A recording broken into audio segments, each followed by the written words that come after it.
Chicos, vamos a empezar con las definiciones de las razones trigonométricas.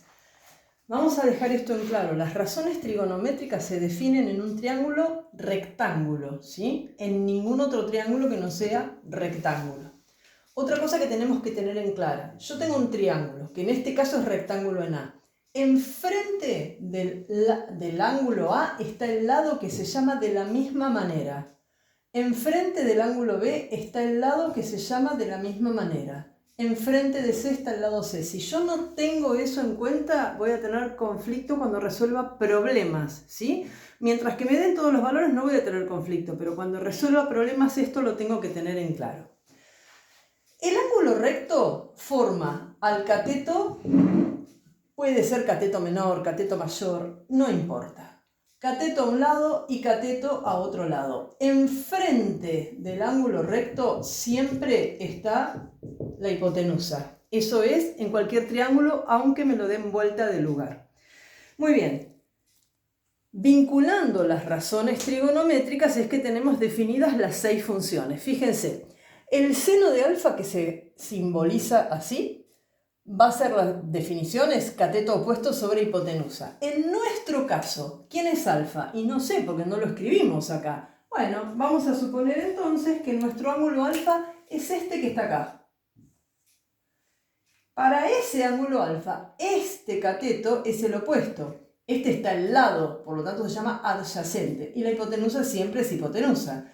Entonces, en nuestro caso, el seno, ¿quién sería? El cateto opuesto, que es C, sobre la hipotenusa, que es A. Entonces, nos va a quedar C sobre A. Muy bien, en el caso del coseno, ¿qué me dice que es el coseno? Se abrevia de esta manera y es el cateto adyacente sobre la hipotenusa. El cateto adyacente dijimos que era B y la hipotenusa siempre es A. La tangente que se abrevia de esta manera es cateto opuesto, que dijimos que era C, sobre el cateto adyacente que dijimos que era B. La cotangente es al revés, es el cateto adyacente sobre el opuesto. La secante es la hipotenusa sobre el cateto adyacente y el último es la hipotenusa sobre el cateto opuesto. Muy bien. Eso lo tengo que aprender, son las definiciones de las razones trigonométricas. Estas 3 primeras se las llama funciones o razones directas. ¿Y por qué se las llama así? Porque están en la calculadora. Ustedes se van a encontrar esas 3 teclas, seno, coseno y tangente, en la calculadora. Estas otras 3 no están en la calculadora y se llaman razones recíprocas. ¿Por qué? Porque cada una de ellas es como que da vuelta a la otra. Fíjense, por ejemplo, la cotangente de un ángulo cualquiera, ¿a quién es igual?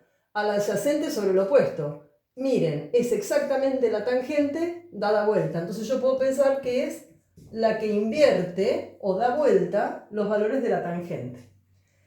La secante, fíjense en la definición, es hipotenusa sobre adyacente. Es exactamente al revés de esta. O sea que es la que da vuelta al coseno. Y la cosecante es la que da vuelta al seno. Pero yo lo puedo escribir así, como también puedo escribirlo de esta manera.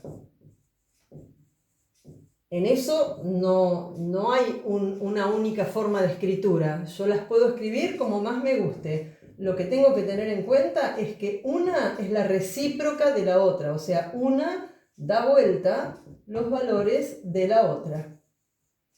Ojo los que escriben mal, porque se pueden confundir a la secante con el seno, ¿eh? Ojo con las escrituras. Bueno, habiendo definido eso, lo que quiero que veamos es lo siguiente. Si nosotros estuviéramos en una circunferencia trigonométrica, ya habíamos hablado de esto, ¿no? La circunferencia trigonométrica es la que tiene radio igual a 1. O sea, esto que está acá, que es el radio, vale 1. Ya lo habíamos visto anteriormente. Entonces, a mí se me ocurre generar un ángulo cualquiera, este ángulo que tengo acá. Ese ángulo a mí me determina instantáneamente un triángulo. ¿Por qué? Porque este es un punto que tiene componentes en X y en Y. Entonces, este triangulito que me queda formado acá, claramente, es un triángulo rectángulo, en donde este que está acá es el radio. Este es el cateto adyacente a alfa, lo vamos a llamar X, y este es el cateto opuesto a alfa, lo vamos a llamar Y.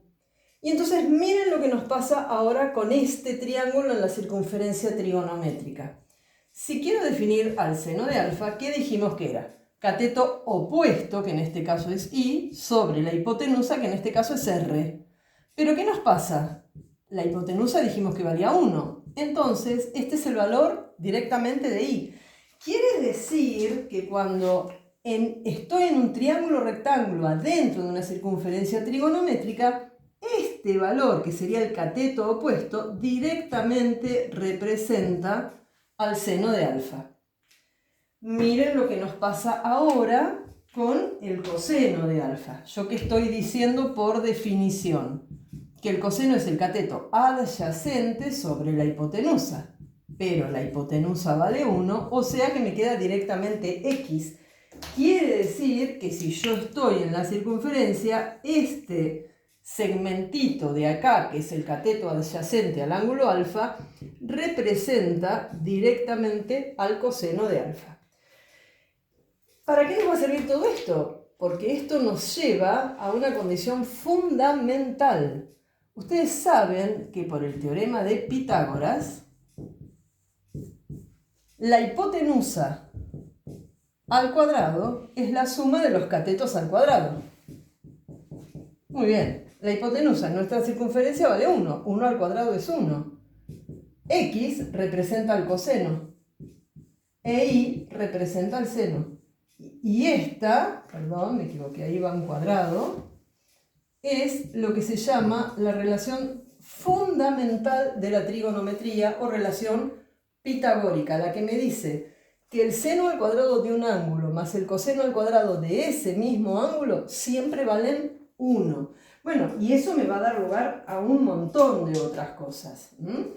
Pero tengamos en cuenta entonces, en una circunferencia trigonométrica el radio es 1, el cateto adyacente a cualquier ángulo que se genera dentro de la circunferencia, un triángulo, es el coseno y el opuesto es el seno. Perfecto. Otra cosa importante, si yo quisiera graficar la tangente, calcular la tangente, ¿qué nos dijeron que era la tangente? Cateto opuesto sobre cateto adyacente, pero a la vez Y representa al seno de alfa y X representa al coseno de alfa. Quiere decir que yo puedo tranquilamente definir a la tangente como seno sobre coseno. Y de la misma manera, como la cotangente es la que da vuelta a la tangente, porque ya lo vimos recién, esto entonces me quedará coseno sobre seno. Todas estas definiciones las tengo que aprender. No tengo muchas alternativas con esto, Así que se las dejo para que me vayan viendo. Y ahora vamos a ver en otro videíto, para que no se haga tan largo, qué pasa con los signos de acuerdo a que yo vaya cambiando al ángulo dentro del primero, segundo, tercer o cuarto cuadrante de la circunferencia. Bien, ahora seguimos.